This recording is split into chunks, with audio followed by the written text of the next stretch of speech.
கர்த்தர் நல்லவராக இருக்கிறார். பாஸ்டர் நிறைய சொன்னாங்க.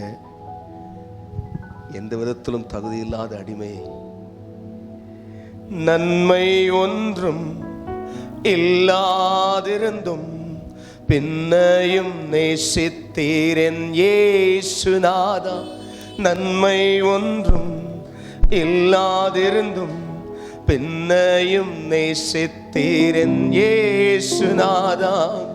என் ஜீவன் ஆனாலும் சாவானாலும் பின்பற்றுவேன். என் ஜீவன் ஆனாலும் சாவானாலும் பின்பற்றுவேன். பரிசுத்த வாஞ்சை பரமன் ஸ்நேகம் தேடிடவே மறந்திட்டேனே. பரிசுத்த வாஞ்சை பரமன் ஸ்நேகம் தேடிடவே மறந்திட்டேனே.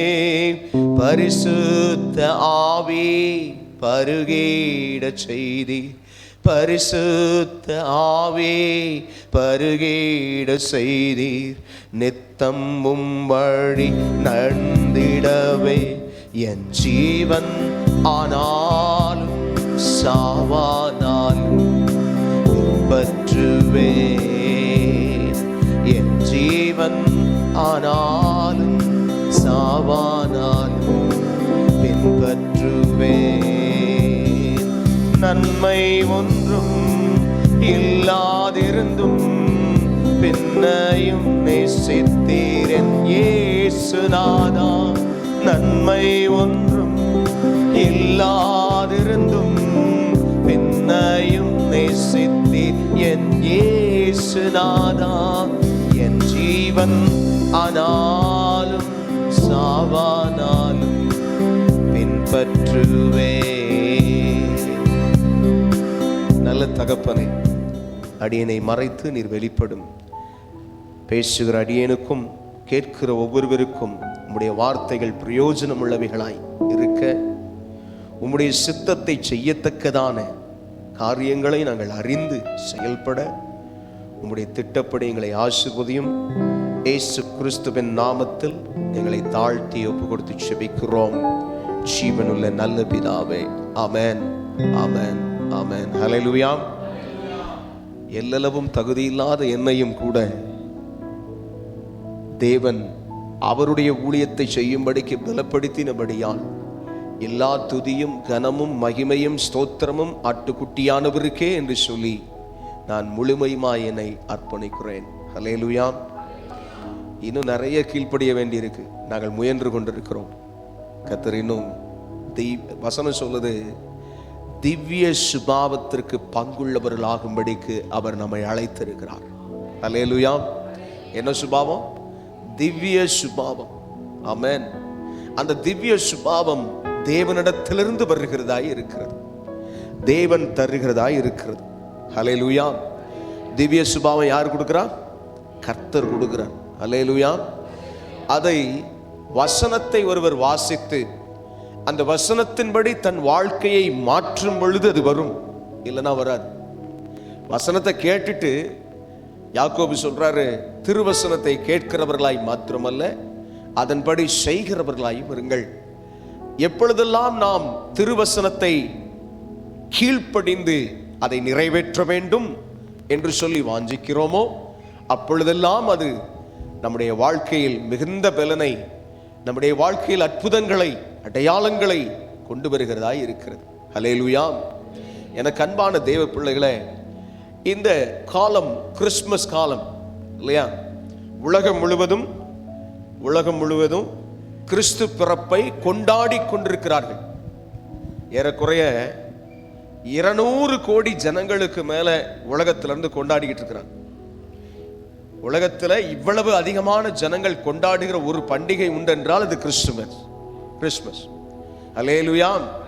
வேற எந்த பண்டிகைக்கும் இது கிடையாது. 200 கோடி ஜனங்களுக்கு மேல், அதாவது 850 கோடி ஜனங்கள் இந்த உலகத்தில் உண்டு. அதுல 200 கோடிக்கும் அதிகமான ஜனங்கள் இதை கொண்டாடுகிறது. பெரிய கிருபை. ஹல்லேலூயா. இந்த கிறிஸ்து பிறப்பின் நற்செய்தி நற்செய்தி அறிவிக்க வேண்டும் என்கிற அடிப்படையில் இந்த நாளில் உங்களுக்கு முன்பதாக நான் நிற்கிறேன். கர்த்தர் நற்செய்தியை நமக்கு தந்து ஆசீர்வதிப்பாராக. இந்த உலகத்திலே வந்து எந்த மனுஷனையும் பிரகாசிப்பிக்கிற மெய்யான ஒளியே அந்த ஒளி என்று சொல்லி யோவான் 1:9 வாசிக்கிறோம். ஆமென். அது மட்டுமல்ல, மத்தேயு எழுதின சுவிசேஷம் 1ஆவது அதிகாரம் 21வது வசனத்தை நாம் வாசிக்கலாம். வாசிக்க முடிந்தவர்கள் எடுத்து வாசியுங்கள். ஹல்லேலூயா. மத்தேயு 1:21 வாசிக்கலாம். இங்க சபையில் இருக்கிறவங்க வாசிக்கணும். எடுங்க. கர்த்தருக்கு ஸ்தோத்திரம். மத்தேயு எழுதின சுவிசேஷம் 1ஆவது அதிகாரம் 21வது வசனம். கர்த்தர் நல்லவர், கர்த்தர் நல்லவர். வாசிங்க. ஷபரா வாசிமா. இங்கமாக வாசிக்கிறாங்க. வாசிமா. அவள் ஒரு குமாரனை பெறுவாள், அவருக்கு இயேசு என்று பெயரிடுவாயாக. ஏனெனில் அவர் தமது ஜனங்களின் பாவங்களை நீக்கி அவர்களை ரட்சிப்பார் என்றான். ஹல்லேலூயா, ஹல்லேலூயா. இந்த உலகத்திலே ஒரு நல்ல செய்தி உண்டு என்று சொன்னால் அநேகர் தேடுகிற ஒரு காரியம் இருக்கு. என்ன தெரியுமா? என் பாவங்கள் எப்படி போகும், என் வாழ்க்கையில் இருக்கிற இந்த சாபம் எப்படி மாறும், என் வாழ்க்கையில் இருக்கிற இந்த பிரச்சனை எப்பொழுது முடிவுக்கு வரும், நான் எப்பொழுது சுகமான ஒரு ஜீவனம் பண்ண முடியும், என் வாழ்க்கையிலே இருக்கிற இந்த போராட்டத்துக்கு முடிவில்லையோ என்கிற ஒரு பெரிய எதிர்பார்ப்பு எல்லா மனுஷனுக்கும் உண்டு. இன்றைக்கும் எங்கே போனால் இந்த பாவம் மாறும் என்று சொல்லி அதை தேடி ஓடுகிறவர்கள் அநேகர். அதனாலதான் இந்த கோயில் கோயிலா சுத்துவாங்க. பார்த்திருக்கீங்களா? கோயில் கோயிலா போய் அல்லது நதி நதியா போய், கங்கையில விழுந்தா சரியாயிருமா, காவேரியில விழுந்தா சரியாயிருமா, அப்படி ஒவ்வொரு நதிகளுக்குள்ளே போய், கங்கை தான் அதிக பிரபலம் இல்லையா, கங்கையில போய் குளிச்சுட்டு வந்துட்டா சரியா போயிடும், இது தோஷம் போயிடும். சிலர் சொல்லுவாங்க, ஐயா எனக்கு 7.5 வருஷமா பிரச்சனை நடந்துகிட்டு இருக்கு. கேட்டிருப்பீங்கன்னு நினைக்கிறேன். அது சனி ஆட்சின்னு சொல்லுவாங்க. மாற்று சமயத்தை சார்ந்தவர்கள். அதனால அது சரியாகிறதுக்கு நான் இந்த கோயிலுக்கு போய் இந்த நேரத்தில் இதை செஞ்சிட்டா சரியாயின்னு சொல்லி இருக்கிறாங்க. அதனால நான் தேடுறேன். இப்படி உலகத்தில் உள்ள எல்லா மனிதர்களும் எப்படி ஆகிலும் தங்கள் பாவம் போக்க வேண்டும் என்று சொல்லி அதிகமாய் வாஞ்சிக்கிறதை, தேடுகிறதை நீங்கள் பார்க்கலாம். ஒருவேளை இங்க இருக்கிற சிலரும் நீங்கள் அதை செய்திருக்கலாம். ஆனால் விஷயம் என்ன தெரியுமா? நல்ல செய்தி ஒன்று உண்டு. நமக்காய் அடிக்கப்பட்ட ஆட்டுக்குட்டி என்று சொல்லி இயேசு கிறிஸ்துவை பற்றி எழுதியிருக்கிறது. யோவான் எழுதின சுவிசேஷம் 1ஆவது அதிகாரம் 29வது வசனத்தை வாசிக்கலாம். யோவான் எழுதின சுவிசேஷம் 1ஆவது அதிகாரம் 29வது வசனம்.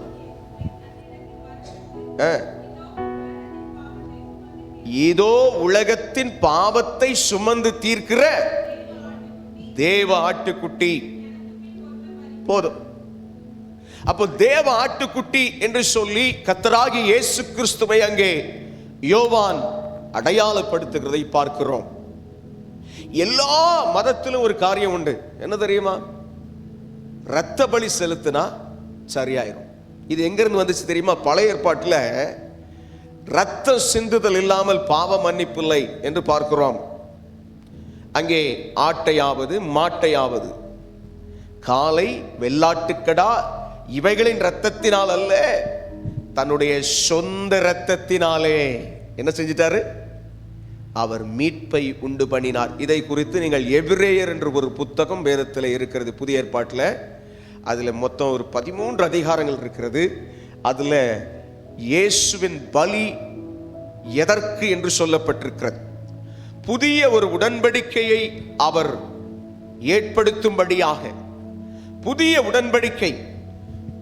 உடன்படிக்கையை மனுஷனோடு உண்டாக்கும்படியாக அவர் என்ன செய்து விட்டார்? தன்னுடைய இரத்தத்தையே சிந்தி நம்மை மீட்கும்படி அவர் சிலுவையில் அடிக்கப்பட்டார். ஒரே ஒரு விஷயம்தான் இதை பெற்றுக்கொள்றதுக்கு.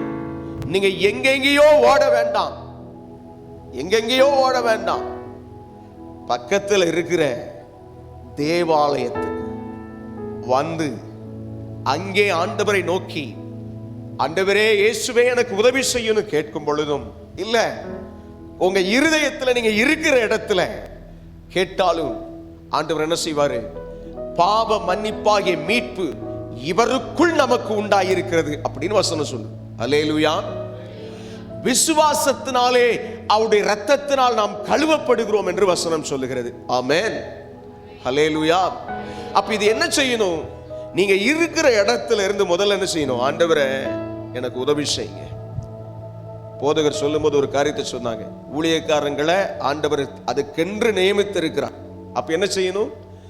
இப்படி இருக்கிற ஒரு சபை நமக்காக பொறுப்பெடுத்து ஜெபிக்கிற ஒரு ஊழியக்காரர் அவர்களிடத்தில் வந்து, ஐயா இந்த மாதிரி சூழ்நிலை எனக்காக ஜெபியுங்கள் என்று சொல்லி கேட்கும் பொழுது அவர்களுடைய விண்ணப்பத்தோடும் கூட நீங்கள் பாவ மன்னிப்புக்காக, ஆண்டவரே என் பாவங்களை, என் சாபங்களை, என் அக்கிரமங்களை என்னை விட்டு அகற்றுகிறதற்கு உம்முடைய இரத்தத்தை என் மேல் தெளித்து என்னை சுத்திகரியும், என்னை சுத்திகரியும் என்று சொல்லி கேட்கும் போது ஆட்டுக்குட்டியானவரின் இரத்தத்தினாலே அந்த பரம மீட்பு உண்டாகிறது.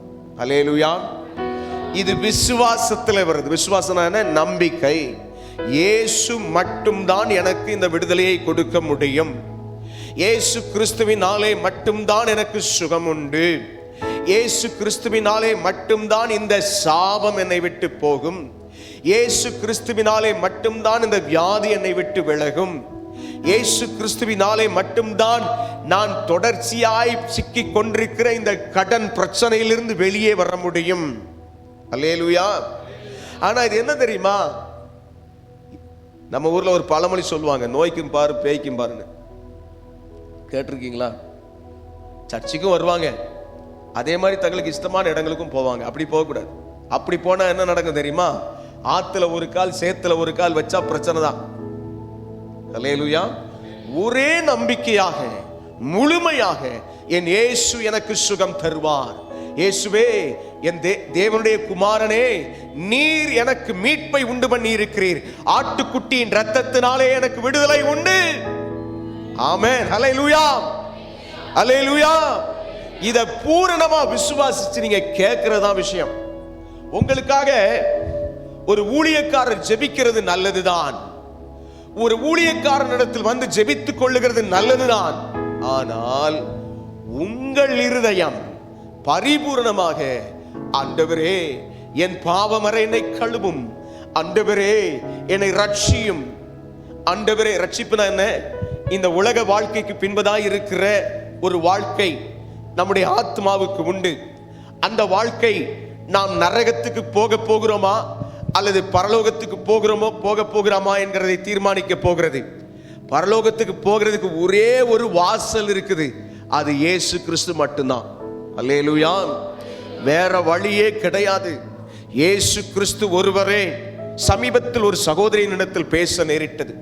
அந்த பெண் கிறிஸ்தவ மார்க்கத்தை சார்ந்தவளாய் இல்லை. முதலாவது வேறு ஒரு மார்க்கத்தில் இருந்தவள்.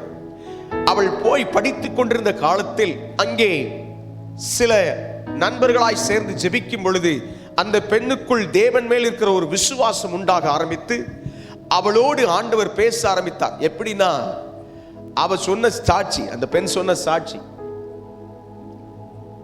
நிறைய தெய்வங்களை கும்பிட்டுருக்கிறார், எந்த தெய்வமும் பேசல. ஆனா இயேசு அவள்கிட்ட பேச ஆரம்பிச்சார். அல்லேலூயா. பயங்கரமான கேள்வி அவளுக்குள்ள. எவ்வளவோ தெய்வத்தை கும்பிட்டுருக்கிறோம், ஆனா எந்த தெய்வமும் பேசுறது இல்லையா? ஆனா இவர் பேசுறாரு, அப்ப இவர் யாரு? இவரை பத்தி தெரிஞ்சுக்குவோம் அப்படி நினைச்ச ஆண்டவருக்குள்ள வந்தவை இன்றைக்கும் ஆண்டவர் அவளோடு பேசிக் கொண்டிருக்கிறார். அல்லேலூயா. ஏறக்குறைய ஒரு 7-8 வருஷத்துக்கு மேல. ஆமென். நல்லா கவனிங்க. இந்த உலகத்தில் நாம் வணங்குகிற எந்த தெய்வமும் பேசுகிற தெய்வம் அல்ல, ஆனால் இயேசு பேசுகிற தெய்வம். ஏனென்றால் அவர் உயிரோடு இருக்கிறார். அல்லேலூயா. அல்லேலூயா. உயிரோடு இருக்கிறாருங்க. ஆமென். வசனம் சொல்லுது, மரித்தேன் ஆனாலும் சதா காலங்களிலும் உயிரோடு இருக்கிறேன். ஆமென். அப்ப உயிரோடு இருக்கிற ஒரு தெய்வம் நம்மோடு பேசுகிறவராய் இருக்கிறார். ஆமென். இன்னைக்கு இங்க வந்து இப்ப நான் பேசிக்கிட்டு இருக்கேன், எனக்குள்ள இந்த உயிர் இருக்கிறதுனால என்ன செய்யறேன், பேசுறேன். இப்ப நீங்க எல்லாம் உட்கார்ந்து கேட்டுக்கிட்டு இருக்கீங்க, உங்களுக்குள்ள உயிர் இருக்கிறதுனால கேட்குறீங்க.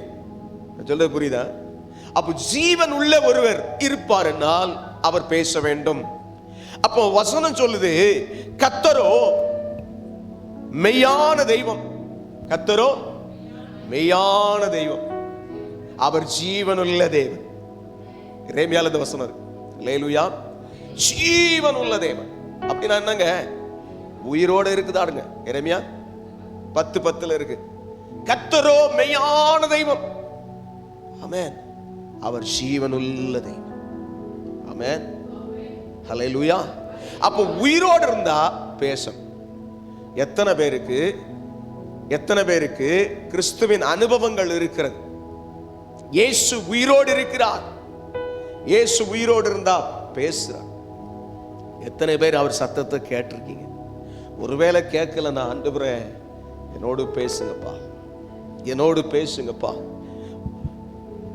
வாஞ்சையுள்ள ஆத்துமாவின் இருதயம் தன்னிலே, வாஞ்சையுள்ள ஆத்துமாவின் இருதயம் தன்னிலே, வார்த்தையை நான் பேசுகின்ற ஆண்டவர் இவர், என்னை உண்டாக்கிய என் தேவாதி தேவன் அவர், தூங்குவதும் இல்லை உறங்குவதும் இல்லை, என்னை உண்டாக்கிய என் தேவாதி தேவன் அவர், தூங்குவதும் இல்லை உறங்குவதும் இல்லை. ஹல்லேலூயா. வார்த்தையினால பேசுவாராங்க. ஆமென். என்ன செய்வாரு? வார்த்தையினால பேசுவார். அது எங்க இருக்கு தெரியுமா? இந்த பைபிள்ல இருக்கு. ஹல்லேலூயா. இந்த சத்திய வேதத்துல இருக்குது. ஆமென். அதை என்ன செய்யணும்? தேவனை அறிந்திருக்கிறவர்களுக்காக சொல்றேன். ஏற்கனவே இயேசுவை பத்தி தெரியும். தினமும் ஒரு அரை மணி நேரத்திலிருந்து 1 மணி நேரமாவது வேதத்தை வாசிக்கிற பழக்கம் இருக்கா? ஹல்லேலூயா. ரொம்ப கேள்விதான் பிரதர். நாங்களே ரொம்ப பிஸியா இருக்கிறோம், ஓடிட்டே இருக்கிறோம். வேதத்தை வாசித்தா வசனத்திலிருந்து முதல்ல பேசுவார் ஆண்டவர். ஹல்லேலூயா. வசனத்தை அறியாதவங்களுக்கு எப்படியும் எங்களை போல இருக்கிற ஊழியக்காரங்க மூலமா, சர்ச்சில் பெல் அடிக்கிற சத்தம் கேட்டு அதுல வர்ற வசனம் மூலமா, எங்கேயோ வாட்ஸ்அப்ல வருகிற ஒரு வசனம் மூலமா, அல்லது கேலண்டர்ல தொங்குற அந்த வசனத்தின் மூலமா, ரோட்ல எங்கே போய்கிட்டு இருக்கிற ரோட்ல எழுதப்பட்டிருக்கிற அந்த வசனத்தின் மூலமா, ஏதோ ஒரு வழியில், ஆனா எல்லாமே என்னது? அவருடைய வசனத்திலிருந்து பேசுவார். அல்லேலூயா, அல்லேலூயா. அப்போ அவரை குறித்து ஆட்டுக்குட்டியானவர் என்று எழுதியிருக்கிறது. ஆமென். பாருங்க, யோவான் 1:12 வாசிங்க. யோவான் 1:12. அவருடைய நாமத்தின் மேல் விசுவாசம் உள்ளவர்களாய்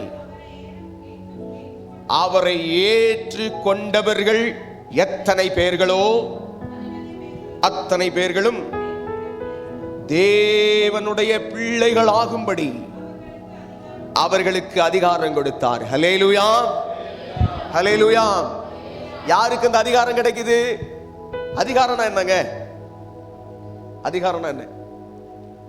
இப்போ ஒரே அண்ணன் தம்பி பிள்ளைங்க, அவங்களுக்கு பிள்ளைகள் இருக்கு.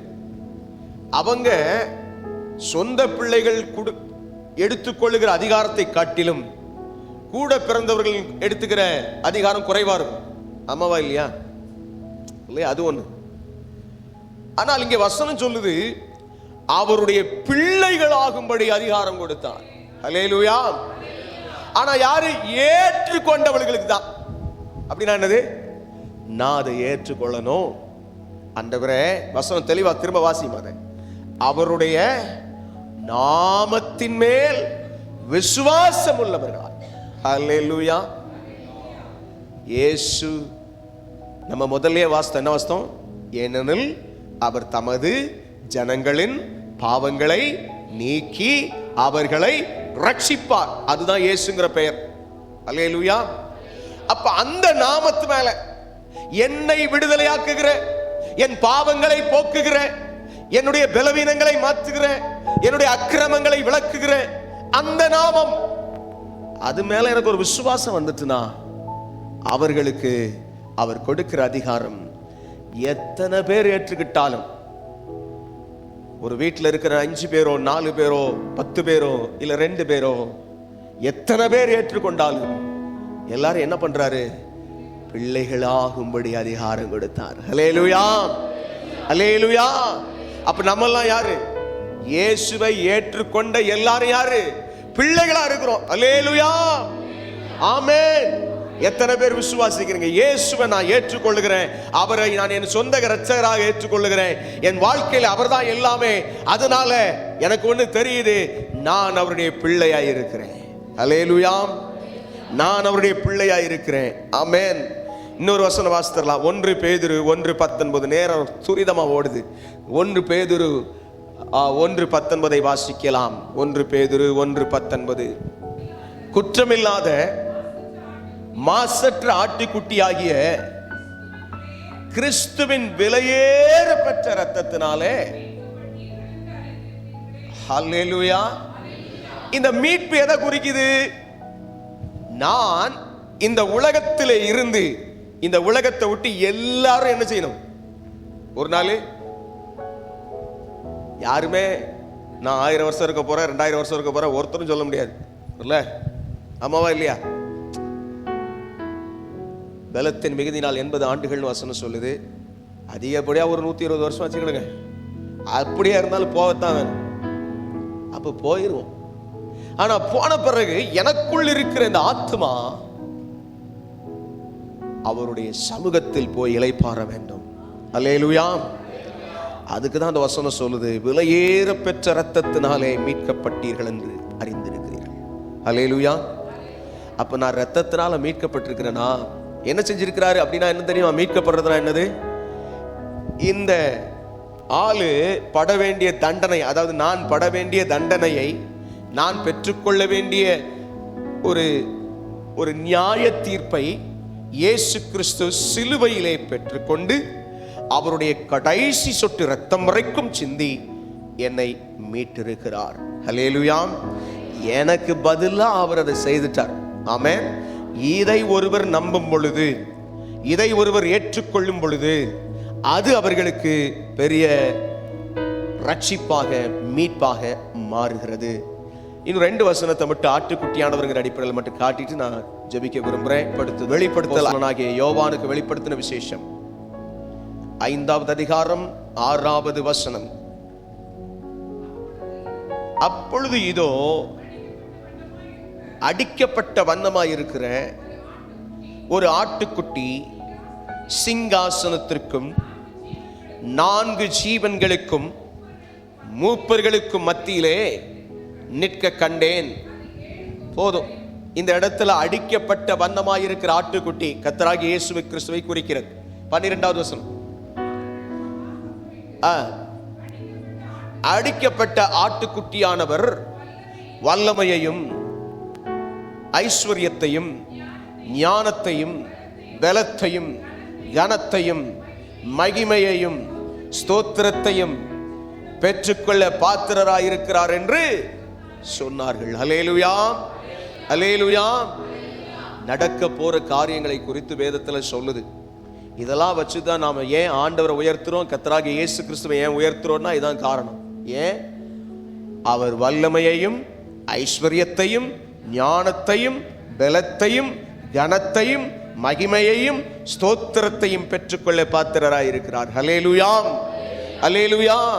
அப்போ இந்த ஆட்டுக்குட்டியானவர் என்கிற இந்த பதம் வெளிப்படுத்தல் புஸ்தகத்துல மட்டும் 30 நேரம் சொல்லுது. அல்லேலூயா. ஏன்? நம்ம வாசித்த யோவான் 1வது அதிகாரத்துல வாசித்தோம் இல்லையா? 29ல இதோ உலகத்தின் பாவத்தை சுமந்து தீர்க்கிற தேவ ஆட்டுக்குட்டி. அப்போ உலகத்தின் பாவத்தை அவர் சுமந்து தீர்த்ததினால் அந்த ஆட்டுக்குட்டியானவராலே மீட்பு உண்டாயிருக்கிறது. அவரே எல்லா துதிக்கும் கனத்துக்கும் மகிமைக்கும் பாத்திரராயிருக்கிறார். அல்லேலூயா, ஆமென். யாரெல்லாம் இயேசுவே தேவகுமாரனே எனக்கு உதவி செய்யும்னு கேட்குறீங்களோ, எல்லாருக்கும் அவர் உதவி செய்வார். ஹல்லேலூயா. எல்லாருக்கும் என்ன செய்வார்? விடுதலை கொடுப்பார். நல்லா கவனிங்க, அவர்கிட்ட கேட்கிறவங்க பெற்றுக்கொள்ளுவாங்க. கேட்காம நடக்காது. நாம வரணும். ஏன் தெரியுமா?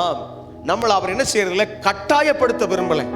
மாறாக நீங்கள் முழுமையாய் விரும்பி அதை ஏற்றுக்கொள்ளும் பொழுது, அதனாலதான் வசனம் சொல்லுது, அவருடைய நாமத்தின் மேல் விசுவாசம் உள்ளவர்களாய் அவரை ஏற்றுக்கொண்டவர்கள், அக்செப்ட் பண்ணிக்கிறவங்க, ஏத்துக்கிறவங்க எத்தனை பேரா இருந்தாலும் சரி, அத்தனை பேர்களும் தேவனுடைய பிள்ளைகளாகும்படி அவர்களுக்கு அதிகாரம் கொடுத்தார். அல்லேலூயா. தேவனுடைய பிள்ளை ஆயிட்டா என்ன நடக்கும்? என்ன நடக்கும்? பாஸ்டர் சொன்னாங்கல்ல, இருதயத்துல நினைச்சாலும் நடக்குது, வாயில சொல்ற வார்த்தையை கூட கர்த்தர் கனம் பண்றாரு. அல்லேலூயா. அப்ப தேவனுடைய பிள்ளைகள் ஆயிட்டா அதெல்லாம் நடக்க ஆரம்பிக்கும். ஒவ்வொன்னா ஒவ்வொன்னா ஒவ்வொன்னா கர்த்தர் நம்மளை அந்த பாதைக்கு நேரம் அழைத்து கொண்டு போவார். அல்லேலூயா. எனக்கு அன்பான தேவ பிள்ளைகளே, இன்னைக்கு ஒரே ஒரு காரியம்தான் உங்களுக்கு சொல்லப்படுகிற ஒரு நற்செய்தி. உங்களுக்காய் மீட்கும் பொருளாய் தன்னையே சிலுவையில் அர்ப்பணித்த கர்த்தராகிய இயேசு கிறிஸ்து இருக்கிறார். முழு நம்பிக்கையோட, விசுவாசத்தோட, எஸ் இயேசுவால எல்லாம் செய்ய முடியும்னு நீங்க நம்பி, அவர் ரத்தத்தினால் நான் கழுவப்பட விரும்புகிறேன், எனக்கு பாவ மன்னிப்பு உண்டாச்சுன்னா நான் பரலோகத்துக்கு போவேன், இல்லைனா வழி இல்லை. நல்லா புரிஞ்சுக்கோங்க. அதுதான் பைபிளில் சொல்றது மட்டும் இல்லை, உலகத்தில் வேற சில வேதங்கள்லையும் என்ன சொல்லுது தெரியுமா? கன்னியின் வயிற்றில் பிறந்த ஒருவர் வந்து பாவத்தை சுமக்க வேண்டும் அப்படின்னு இருக்கு. அல்லேலூயா. கன்னியின் வயிற்றில் பிறந்தது இயேசு மட்டும்தான், வேற யாரும் கிடையாது. அல்லேலூயா. கர்த்தர் நல்லவர். அதை குறித்து மத்தேயு எழுதின சுவிசேஷம் 1வது அதிகாரத்தில் அங்க ஒரு விளக்கத்தை கொடுக்கிறத பார்க்க முடியும். அதாவது அவளிடத்தில் உற்பத்தியாயிருக்கிறது பரிசுத்த ஆவியினால் உண்டாயிருக்கிறது. 1வது அதிகாரத்தில்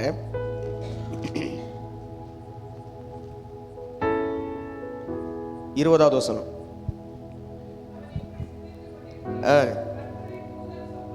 கர்த்தருடைய தூதன் சொப்பனத்தில் அவனுக்கு காணப்பட்டு, தாவீதின் குமாரனாகிய யோசேப்பே, உன் மனைவியாகிய மரியாளை சேர்த்து கொள்ள ஐயப்படாதே. ஐயப்படாதுன்னா சந்தேகப்படாத.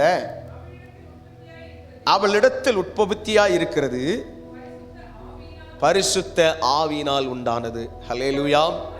நீங்க இதை இன்னும் கொஞ்சம் விளக்கமா வாசிக்கணும்னா லூக்கா 2வது அதிகாரத்தில் போய் அங்கே மரியாளுக்கு அங்கே சொல்லப்படுகிற வார்த்தையிலிருந்து கவனிச்சு பாருங்க, தெரியும். ஹல்லேலூயா. இந்த உலகத்தில் கன்னியின் வயிற்றில் பிறந்த ஒரே ஒருவர் கர்த்தராகிய இயேசு கிறிஸ்து. ஆமென். அவர் இந்த உலகத்தில் வந்து பாவமில்லாதவராய் வந்து சகல ஜனங்களின் பாவங்களையும் தன்மேல் சுமந்து சகல ஜனங்களுக்காய் சிலுவையில் அடிக்கப்பட்டார். அவர் மூலமாய் பாவ மன்னிப்பு உண்டாக்கப்பட்டிருக்கிறது. அல்லேலூயா. அதனால அப்படியே கண்களை மூடி ஆண்டவற்றை ஒப்பு கொடுக்கலாமா? ஒருவேளை நீங்க ஏற்கனவே ஆண்டவரை அறிஞ்சு ஆண்டவருடைய பிள்ளைகளாக இருப்பீங்கன்னா ஸ்தோத்திரம். இன்னும் ஆண்டவரே என்னை கழுவும், நான் உடைய வசனத்திலிருந்து ஆண்டவர் என்கிட்ட பேசலையேன்னு சொல்றவங்களுக்கு சொல்றேன், நான் ஏற்கனவே சொன்னது போல வசனத்தை தொடர்ந்து வாசித்து பாருங்க. தொடர்ந்து ஒரு முறையான ஒரு வேத வாசிப்பை வச்சு வாசித்து பாருங்க. ஆண்டவர் உங்களோட பேசுவார். ஆண்டவர் எல்லாரோடும் பேசுகிற தேவன். ஆமென். அதே போல பிரியமான தேவ பிள்ளைகளே, ஆண்டவரை அறியாமல் இப்பொழுதுதான் புதிதாக கேள்விப்படுகிறேன் என்று சொல்லுகிற உங்களுக்கு சொல்லுகிற வார்த்தை, இயேசு கிறிஸ்துவே மெய்யான தெய்வம். அவர் மூலமாய் பரலோகத்துக்கு போக வாசல் இருக்கிறது, வழி இருக்கிறது, வேற வழி கிடையாது. ஆண்டவற்றை என்ன ஒப்பு கொடுக்கிறேன்னு சொல்லி அப்படியே கண்களை மூடி ஆண்டவற்றை ஒப்பு கொடுக்கலாமா? ஆண்டவற்றை உங்க வலது கையை உயர்த்தி, ஆண்டவரே ஆண்டவரே என் வழிகளை செவ்வையாக்கும், நான் என்னை அர்ப்பணிக்கிறேன் என்று சொல்லலாமா? ஆண்டவரை பார்த்து சொல்லலாமா? ஆண்டவரே அப்பா அப்பா நான் ஏற்றுக்கொள்ளுகிறேன்ப்பா, இயேசு கிறிஸ்து தான் எனக்கு வழி, இயேசு கிறிஸ்து தான் எனக்கு விடுதலை, இயேசு கிறிஸ்து மூலமா தான் மாற்றம் இருக்குங்கிறத நான் ஏற்றுக்கொள்றேன்ப்பா. கேட்கலாமா? ஆண்டவரே ஒப்பு கொடுக்கலாமா? ஒப்பு கொடுக்கலாமா? முழுசா உங்க இருதயத்தை கொடுங்க. வேற எதையும் ஆண்டவர் கேட்கல. உன் இருதயத்தை எனக்கு முழுசா தான் மகளே, மகனே, உன் இருதயத்தை முழுசா எனக்கு தான். நான் உன் காரியங்கள் எல்லாம் மாற்ற விரும்புறேன், உன் சூழ்நிலையை மாற்ற விரும்புறேன். என்னிடத்தில் நீ வந்தால் உனக்கு தெய்வீக விடுதலை உண்டு, தெய்வீக சுகம் உண்டு, தெய்வீக பலன் உண்டு, தெய்வீக ஆசீர்வாதங்கள் உண்டு. நான் உன்னை சகாயம் செய்து ஆசீர்வதிப்பேன். ஆண்டவருடைய வார்த்தை அதுதான். நீங்க பரிபூர்ணமா விசுவாசித்து, ஆண்டவரே ஐயா என ஆண்டவரே கைகளை உயர்த்தி இருக்கிற ஒவ்வொருத்தரையும் கர்த்தர் இந்த நேரத்தில் தொட்டு பரிபூர்ண சுகத்தை, பரிபூர்ண விடுதலையை, பரிபூர்ண மாற்றத்தை கொடுத்து ஆசீர்வதிப்பார். சகல நன்மைகளில் நான் நிரப்புவார்.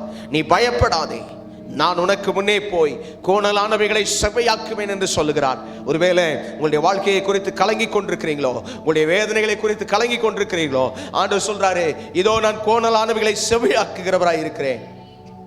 நீ பயப்படாத மகளே, நீ பயப்படாத மகனே, உன் இருதயத்தை முழுமையுமா எனக்கு கொடு. நான் உன்னை ஆசீர்வதிக்கவே ஆசீர்வதித்து உன்னை பெருகவே பெருக பண்ணுவேன். ஆண்டவரே கிருபை கொடுங்க, தயவு பாராட்டுங்க. எங்களை தாழ்த்துகிறோம், அர்ப்பணிக்கிறோம். பெரிய காரியங்களை செய்யுங்கப்பா. உங்களுடைய தயவுள்ள சித்தத்தின்படி வழி நடத்தும்படியாய் ஒப்பு கொடுத்து ஜெபிக்கிறோம். கிருபை பெருகுவதாக.